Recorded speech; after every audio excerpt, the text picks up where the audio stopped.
tous, bienvenue ou re-bienvenue sur ma chaîne. Je sais pas si on peut dire re-bienvenue quand on a seulement posté 4 vidéos en 6 ans, mais vous avez compris l'idée. Je suis contente de vous retrouver aujourd'hui sous un nouveau format parce que je suis plutôt blog et Instagram d'habitude. Et là, je me suis dit que pour fêter mes 6 ans au Canada, c'est l'occasion de faire quelque chose de différent. Il va y avoir beaucoup de moments où je vais réparer mes cheveux. Et donc, je vous ai posé la question, fin juin, de savoir si vous avez des questions, parce que le 1er juillet, ça a fait 6 ans que j'ai déménagé à Toronto.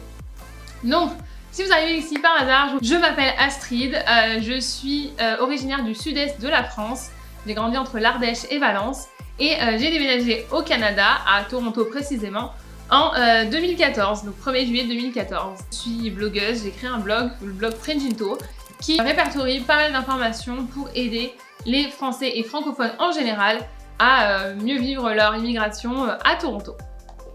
Donc, tout d'abord, je voulais commencer par une question qui est revenue, qui m'a été posée en fait par rapport au fait que je dis toujours que ça fait 6 ans que je suis au Canada, quand réellement, ça fait pas 6 ans, ça fait 6 ans que je suis arrivée pour la première fois, parce que je suis arrivée le 1er juillet 2014, je suis restée 1 an avec mon premier PVT, je suis repartie en France, au bout de 6 mois, j'ai fait une demande de deuxième PVT, que j'ai eu quelques mois après, et donc je suis repartie l'année d'après. Donc je suis restée en France 1 an et demi, et je suis revenue en février 2017 à Toronto. Donc si on met tout bout à bout, ça fait 4 ans et demi, mais quand je parle de mon expérience, je parle de mes 6 ans. Et pourquoi je dis 6 ans? C'est parce que quand je suis revenue, c'était beaucoup plus simple d'expliquer aux gens que j'avais été là avant, que je voyais que je perdais un peu leur intérêt quand je commençais à expliquer que j'étais en France, que j'étais revenue. Donc pour simplifier les choses, je parle toujours de juillet 2014 et pour moi de toute façon c'est toujours ma date anniversaire. Ensuite, donc j'ai plusieurs questions, on va dérouler tout ça, on va voir ensemble. Es-tu partie seule au Canada? Si oui, quelle a été ton expérience? Alors oui, je suis partie seule au Canada, c'était vraiment une volonté de partir toute seule. Ça faisait un moment que j'y pensais, mais je pensais que c'était quelque chose qui était vraiment inaccessible et qui était trop compliqué. Et quand j'ai commencé à voir que c'était possible, j'ai monté ce projet toute seule parce que je voyais trop de gens autour de moi qui montaient ce projet à plusieurs, par exemple pour partir à cette époque-là, il y a 7 ans, quand moi j'ai commencé à parler de ce projet-là, il y avait beaucoup de gens autour de moi qui partaient en Australie.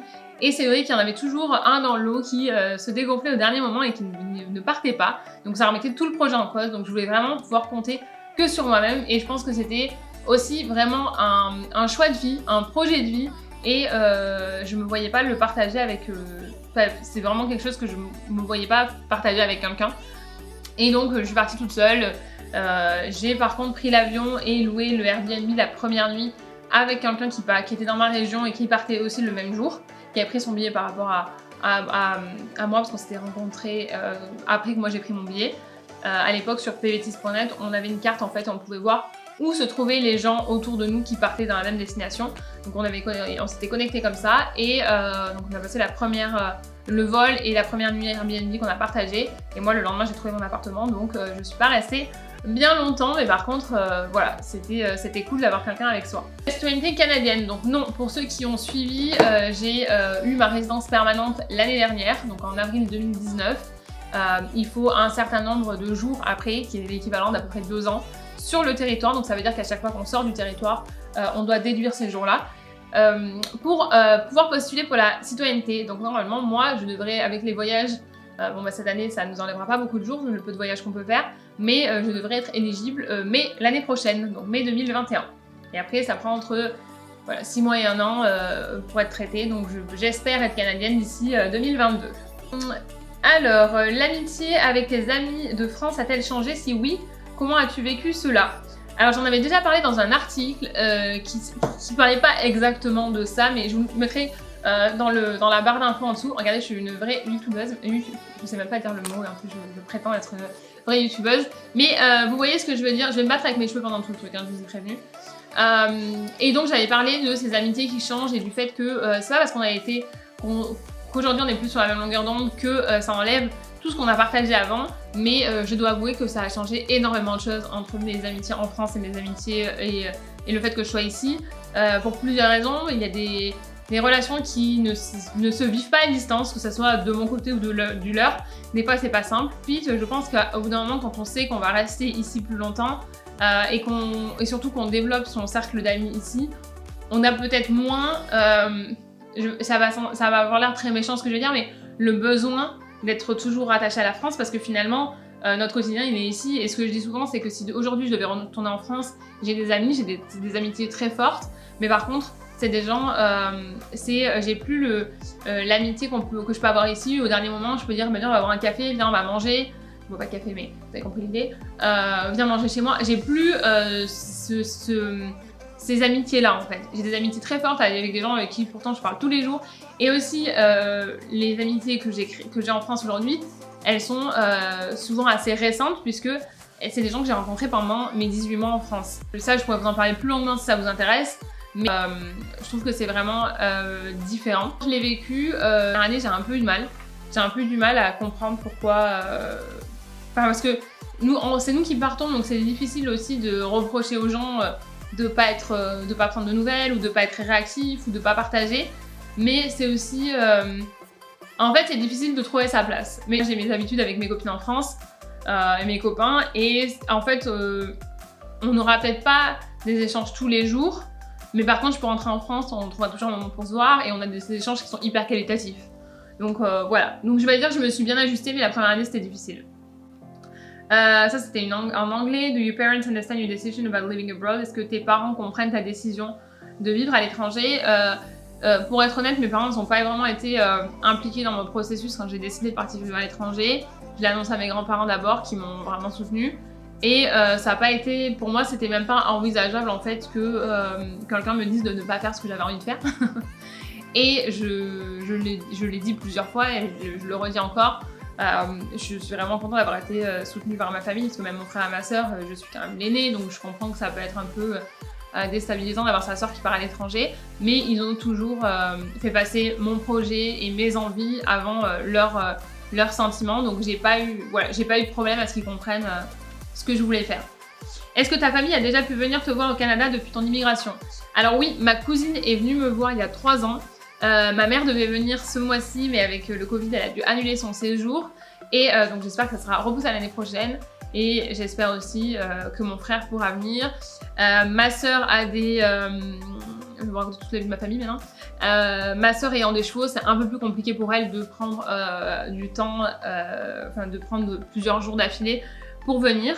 Mais j'espère vraiment parce que j'aimerais bien leur faire découvrir là où j'habite, même si j'essaie de leur partager au maximum et que j'ai des messages, voilà, on s'écrit quasiment tous les jours et que je leur partage des vidéos et tout ça, c'est pas la même chose. Après, je pense que le fait que je sois hyper active sur les réseaux sociaux, ça permet pour eux d'avoir un lien avec ce que je fais ici, de voir dans les vidéos, mais ça sera jamais aussi bien que le jour où ils vont venir, quoi. Est-ce que les personnes qui sont venues te voir faisaient des choses seules quand tu travaillais? Oui, alors j'ai eu beaucoup de visites, j'ai eu entre le moment où je suis revenue en février 2017 et le moment août et septembre 2017, j'ai eu 18 visiteurs, je crois. En fait, oui, ils font leur vie pendant que je suis pas là. J'essaie de leur montrer quoi faire, de leur préparer un petit planning suivant qu'ils aiment. Et comme ça, ils peuvent s'amuser et en tout cas ne pas passer la journée à m'attendre. Même quand Alison vient, par exemple, Alison que vous devez voir plus souvent dans mes stories, qui est venue déjà 2-3 fois. Bon, elle a l'habitude de voyager, elle est hyper indépendante, mais elle fait sa vie, voilà. Donc il y a vraiment du moment où on leur donne un peu un guide de ce qu'ils peuvent faire. Et c'est pour ça d'ailleurs que sur le blog, j'ai créé des articles aussi avec des journées types. Parce que c'est du contenu qui est en français que vous pouvez partager avec vos familles, avec vos amis, qui est beaucoup plus simple pour des visiteurs qui ne maîtrisent pas très bien l'anglais. Après, il faut les rassurer aussi, tout ce qui est musée, j'ai mon téléphone. Tout ce qui est musée, tout ce qui est en fait au niveau gouvernemental, c'est en français et en anglais, donc c'est beaucoup plus simple pour les visiteurs francophones. Et oui, ils faisaient leur vie, ils ont jamais... voilà, on se rejoignait à tel endroit. Après, il faut faire attention à savoir s'ils ont un téléphone ou pas. Maintenant, je sais qu'avec Free, c'est quand même assez facile d'avoir, ou peut-être les autres opérateurs maintenant, mais d'avoir Internet à l'étranger. Mais c'est juste être sûr qu'ils aient Internet pour pouvoir quand même avoir une carte pour se débrouiller et pour pouvoir vous contacter. Parce que si jamais vous devez les retrouver à 5 heures à tel endroit et que vous avez pour X ou Y raison, vous êtes en retard par rapport au boulot, il faut quand même que eux, ils aient un moyen, vous ayez un moyen de les contacter. Pour ça, je recommande toujours d'avoir quand même Internet. Alors, te vois-tu revenir en France? Ça, c'est une question qui revient régulièrement. C'est très difficile, ça a été pour moi très difficile de répondre à cette question pendant très longtemps. Aujourd'hui, ma vie, elle est principalement ici. Enfin, même si je travaille toujours avec la France, même si j'ai beaucoup de relations avec la France, ma vie elle est ici. Je me vois pas parce que si je rentrais demain, ça serait une nouvelle immigration, parce qu'en France, comme je disais tout à l'heure, j'ai plus les gens au quotidien, j'ai plus les habitudes, il faudrait tout que je reconstruise. Et j'avoue que j'ai tellement travaillé pour avoir la vie que j'ai ici aujourd'hui que je me vois pas forcément redéménager. Après, il faut jamais dire jamais. Et, comme vous le savez, parce que j'en parle très peu sur les réseaux, mais vous savez aussi que je suis avec quelqu'un qui lui est canadien. Donc, même s'il apprend le français, je ne suis pas sûre que demain il ait envie d'aller habiter en France. Et après, ça aussi, je l'ai déjà dit et je crois que je l'ai dit dans un podcast qui sortira en septembre. Mais ma décision était prise avant que je sois avec lui. Donc, ça ne repose pas sur lui le fait que je reste ici. C'est vraiment moi qui ai envie de rester ici. La vie professionnelle que j'ai construite, elle fonctionne ici parce que j'ai un gros avantage avec mon français. Je suis pas sûre qu'elle fonctionne ailleurs. Et puis la vie en général ici me convient très bien. J'ai aussi atteint un objectif que je voulais atteindre dans ma vie professionnelle où je suis indépendante, c'est-à-dire que je n'ai pas besoin de demander des congés pour partir. Donc si je veux aller travailler un mois en France, je peux aussi le faire. Et ça, c'était vraiment quelque chose qui me tenait à cœur pour avoir la flexibilité et de rentrer si besoin. D'ailleurs, je vais rebondir parce que je sais qu'il y a la question plus tard.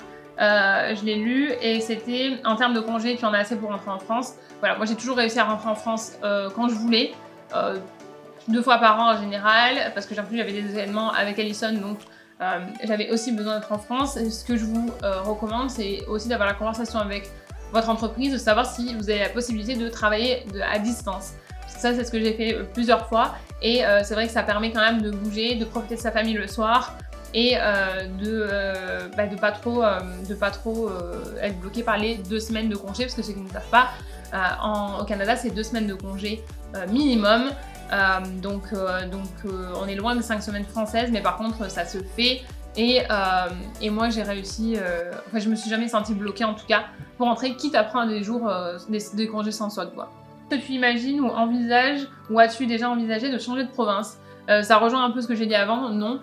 Après, je vous dis pas que j'aurais pas envie d'aller par exemple un mois bosser quelque part, parce que ça j'y ai pensé, donc j'ai la flexibilité de choisir d'où je travaille, enfin hors Covid, hein, parce que bon là évidemment c'est un peu différent, mais je me dis que peut-être j'aimerais bien aller passer 3 semaines ou un mois quelque part dans une autre province pour avoir vraiment le temps de plus découvrir que seulement être de passage. De trouver un emploi permanent et de se faire des amis.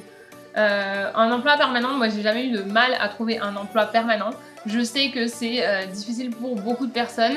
Moi je dirais que ma difficulté ça a plutôt été de trouver un job qui correspondait à mes envies, à mes attentes, plus que la sécurité, parce que la sécurité de l'emploi avec un job permanent n'existe pas, puisque comme vous le savez, j'ai un article là-dessus sur le blog, c'est que je me suis fait licencier l'année dernière et j'étais en emploi permanent. Donc, et ça arrive en quelques heures, vous n'avez plus de boulot, et donc ça ne veut rien dire, ça n'a pas la sécurité d'un CDI en France. Est-ce que c'est facile de se faire des amis? Non. Au Canada, enfin en Amérique du Nord en général, c'est connu pour être assez difficile de se faire des amis. C'est juste que ça prend beaucoup plus de temps. Moi, mon conseil, en tout cas mes amis, c'est au travail. Je les ai toujours quasiment trouvés au travail, à part Marie-Sol, une de mes amies que j'ai rencontrée dans l'avion quand je déménageais. Mais sinon, ça a toujours été au travail. Là, mes plus proches amis aujourd'hui, c'est surtout dans mon ancien travail. Même une de mes copines françaises qui est au travail. Donc c'est vraiment, moi le travail ça a vraiment été une source pour moi, même mon copain je l'ai rencontré au travail. Mais par contre, ce que je conseillais avant Covid, et donc là il faudra attendre un peu, c'est pour rencontrer des locaux, c'est vraiment les salles de sport, les événements qui sont hors de la communauté francophone. Et ça permet de vraiment rencontrer du monde. Parce que j'avais la question aussi, quelqu'un qui disait comment as-tu rencontré des Canadiens? Mes amis ici sont tous immigrés comme moi. C'est vraiment le travail, ouais. C'est vraiment le travail, et j'essaye de réfléchir en même temps, et sinon le yoga. Mais ouais, c'est vraiment les activités, et en fait juste les activités qui ne sont pas seulement réservées aux Français, voilà, aux francophones. Parce que c'est sûr que si vous allez à tous les événements francophones, vous allez rencontrer que des Français. Le marché du travail après le confinement, alors là c'est un gros point d'interrogation, parce que ce que je peux vous dire c'est juste que ça va être beaucoup plus compliqué que ce que ça l'était jusqu'à maintenant, qu'ils vont favoriser les gens qui sont déjà sur place, et sûrement les Canadiens avant de favoriser les nouveaux arrivants, parce que c'est d'ailleurs à l'heure actuelle, en tout cas à l'heure où je tourne la vidéo, il n'est pas possible pour les PVTistes de rentrer sur le territoire sans promesse d'embauche. Tous les jobs un petit peu qui étaient plus faciles entre guillemets à avoir pour les PVTistes vont sûrement être pris d'assaut par les gens qui ont perdu leur boulot. Donc je veux dire que ça va être beaucoup plus compliqué dans les mois, espérons que ce soit les mois et pas les années à venir. Donc voilà, ça c'est mon opinion, je suis pas en recherche d'emploi donc je n'ai pas le... Voilà, je vois juste autour de moi, c'est quand même compliqué. Américain n'est-il pas trop exacerbé, dur à vivre parfois? Alors pas du tout pour moi parce que moi c'est ce que je recherchais, je voulais vraiment le côté nord-américain. Par contre, je peux comprendre que pour certains, ce soit un peu trop parce que c'est une grosse société de consommation si on doit comparer par rapport à nous. Il y a tout ce qui est le crédit, tout ça que nous, on connaît pas, on maîtrise pas et qui nous inspire pas confiance, qu'il faut commencer à maîtriser si on veut rester sur le long terme, parce que c'est ça qui permet d'emprunter. Si ça vous intéresse, pareil, mettez des commentaires, je pourrais vous expliquer ça plus en détail. Mais non, moi vraiment, j'aime bien cet esprit, j'ai toujours été très focalisée sur ma carrière. Donc pour moi, c'est un environnement qui me plaît parce qu'on est ici, voilà, ils sont vraiment dans la mentalité du travail, de créer, de l'entrepreneuriat. Donc moi, ça me plaît tout à fait. Mais par contre, voilà, je peux comprendre que ça soit un peu dur à vivre. Pour moi, je suis comme un poisson dans l'eau. Dans ces Toronto, est-ce que c'est intéressant d'habiter au centre ou plutôt en banlieue? Alors la première année, j'habitais à côté de Eglinton West Station, qui est, donc pour ceux qui se situent à peu près, c'est 2 ou 3 stations au-dessus de St. George. Et c'est Little Jamaica. Franchement, j'avais trouvé ce premier appart, j'y suis restée la première année, j'avais 3 colocs qui étaient super, mais je me sentais un peu excentrée parce que quand tout le monde faisait quelque chose dans le centre, ils allaient poser leurs affaires par exemple pour pouvoir ressortir le soir. Moi, ça me prenait 25 minutes de rentrer chez moi, 25 minutes pour revenir, donc je me sentais un peu... Je n'étais pas très réactive au niveau des sorties en fait par rapport aux autres. Donc quand je suis revenue la deuxième fois, je me suis dit ok, tu vas habiter dans le centre. J'ai habité sur King et Bathurst, qui était très bien, qui était près du lac et tout, donc très bien. Par contre, là où je suis maintenant, Yonge et Bloor, parce que j'ai le métro à côté, même si je m'en sers pas énormément, c'est hyper rapide. Si tu dois aller à Union par exemple, j'en ai pour... là c'était là où je travaillais avant, Union, parce que c'est là où il y a le stade. J'en avais pour aller 10 minutes en métro. Bon, moi je marchais, mais si jamais je savais que j'étais en retard ou quoi, c'était hyper facile, ou si il se mettait à pleuvoir. Donc non, j'adore... Après voilà, si t'es avec une famille, des enfants, peut-être mieux d'être à l'extérieur de Toronto. Moi en tant que jeune professionnelle, je préfère être en plein centre, d'avoir tout à côté. Je veux dire, j'ai tous les... Là, je peux probablement manger de 15 ou 20 manières différentes rien qu'autour de chez moi, à 500 ou 500 mètres de chez moi. À 500 mètres de chez moi, j'ai Zara, H&M, tous les magasins, Italie, j'ai tous les gros magasins. Donc moi, voilà, ça dépend vraiment du style de vie. Après, c'est plus brillant, il y aura plus de passages qu'à l'extérieur. Mais j'aime beaucoup en tout cas ma vie en centre-ville. Et comme les rues sont très grandes, c'est très aéré. Enfin, ça l'est de moins en moins avec tous les buildings qu'ils construisent. C'est pas étouffant du tout, je trouve. C'est encore un avis très personnel. As-tu des comptes bancaires et épargne là-bas, un conseiller financier? Alors je suis en train de faire des recherches là-dessus justement parce que c'est pas quelque chose sur lequel je me suis concentrée jusqu'à maintenant pour plusieurs raisons et je vous en parlerai plus dans la vidéo sur mon job et sur la partie financière. Mais jusque-là c'était pas du tout ma priorité donc je m'en étais pas vraiment occupée. Et là, je suis en train de me poser des questions, savoir pour préparer l'avenir quoi. Donc j'aurai sûrement des choses à vous préparer par la suite.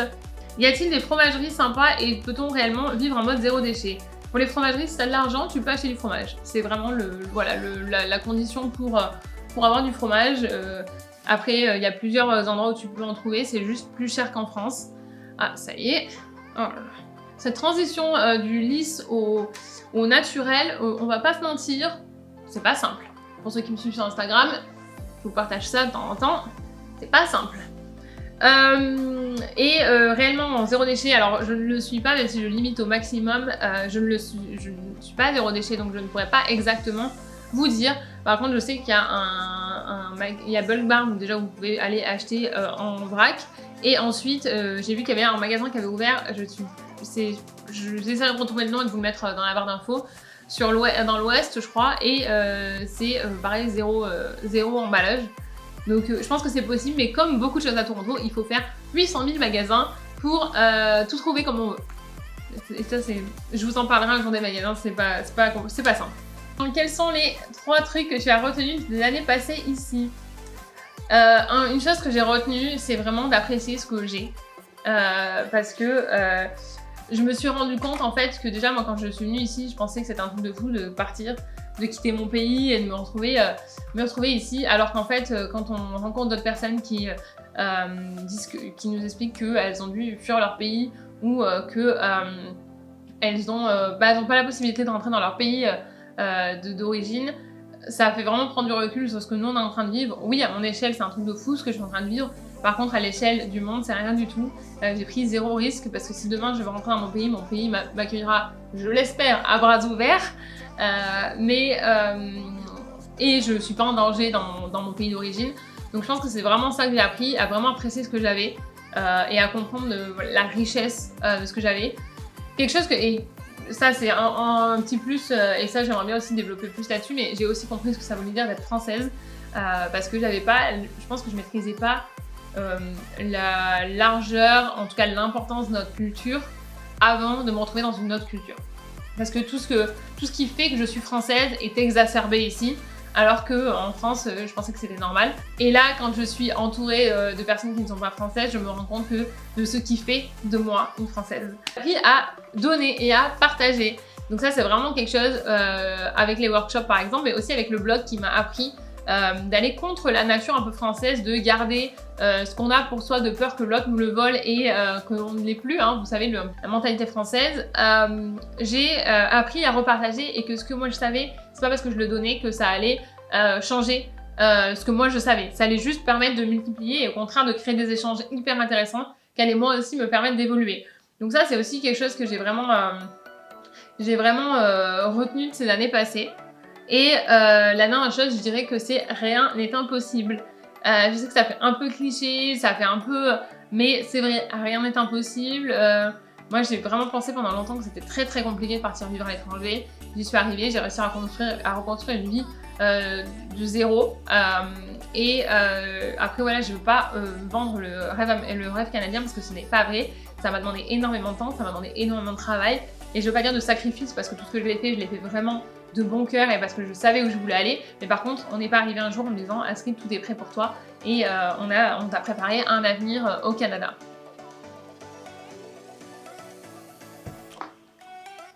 Ensuite, quel est le spot qui t'a le plus fait rêver depuis que tu es arrivé? Alors au Canada, je dirais que c'est Bruce Peninsula, mais gardez en tête que je n'ai pas énormément voyagé au Canada, puisque les 5 premières années, j'étais vraiment concentrée sur mon travail. J'espérais beaucoup plus voyager cette année, maintenant que je suis indépendante. Et avec le Covid, ça a un peu changé mes plans, évidemment, comme tout le monde. Donc c'est que partie remise. Mais Bruce Peninsula, parce que c'est vraiment, pour moi, c'était vraiment inattendu. Et après, gros cliché, aux US et Grand Canyon. Vous m'avez pas posé de questions Canada-US, mais je me suis dit que j'allais vous proposer les deux. Grand Canyon, parce que je me rappelle du sentiment que j'avais de me sentir vraiment minuscule. C'était mon premier voyage, mon gros voyage, j'ai organisé le road trip de zéro, enfin, j'ai tout fait. Et je pense que vraiment, voilà, c'est là où je me suis sentie la plus petite. Ensuite, ton anglais raconte et ce sera la dernière question. Ton anglais raconte des situations awkward qui se sont arrivées. Alors, situation bizarre, et il m'en est arrivé plusieurs, puisque des fois j'ai commandé, des fois en fait en paniquant au début, quand quelqu'un me proposait, par exemple quand je commandais quelque chose, je disais oui. Donc je me suis retrouvée avec je l'ai dit plusieurs fois, mais de la sauce à la poire par exemple, pour manger mes frites au KFC.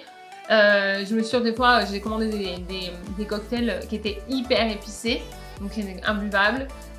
J'ai des fois, et ce qui encore reste encore de temps en temps, parce que même si mon anglais est très bon aujourd'hui, il y a encore... En fait, je pense que mon anglais est très bon, mais ça prend un moment aux gens qui me rencontrent de maîtriser mon accent. Une fois qu'ils ont maîtrisé mon accent, c'est bon, ils vont comprendre tout ce que je vais dire. Par contre, quand je rencontre de nouvelles personnes, je peux voir que ça leur prend un petit temps d'adaptation.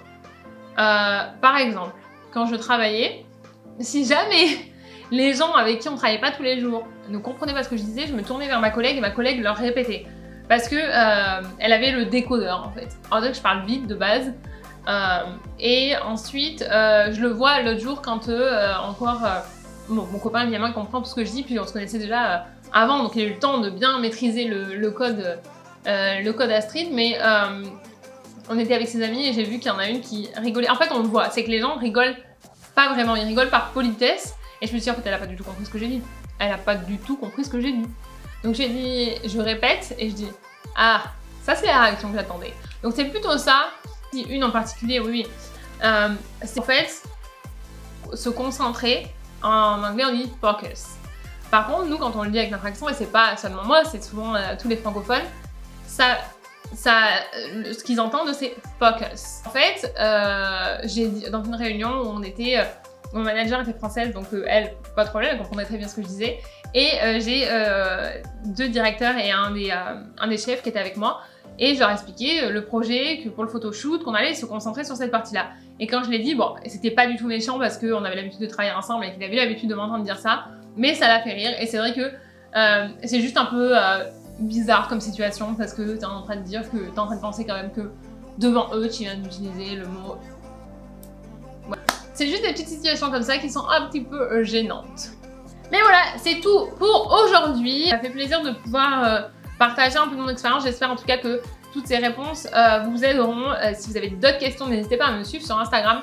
Je vous mets tout ça dans la barre d'infos parce que sur Instagram, je réponds régulièrement aux questions qu'on me pose. J'ai aussi des FAQ avec les questions auxquelles j'ai déjà répondu. Je vous dis à bientôt sur le blog avec toutes les infos qu'il vous faut pour préparer votre arrivée à Toronto ou si vous êtes déjà là, mieux vous familiariser avec votre nouvelle ville. Si vous êtes dans une autre partie du Canada et que vous voulez venir passer un peu de temps chez nous, parce qu'on peut seulement voyager dans le Canada pour l'instant, n'hésitez pas, j'ai aussi plein d'infos pour vous. Et je vous invite à vous abonner et à me suivre sur Instagram, c'est là où je suis vraiment le plus active.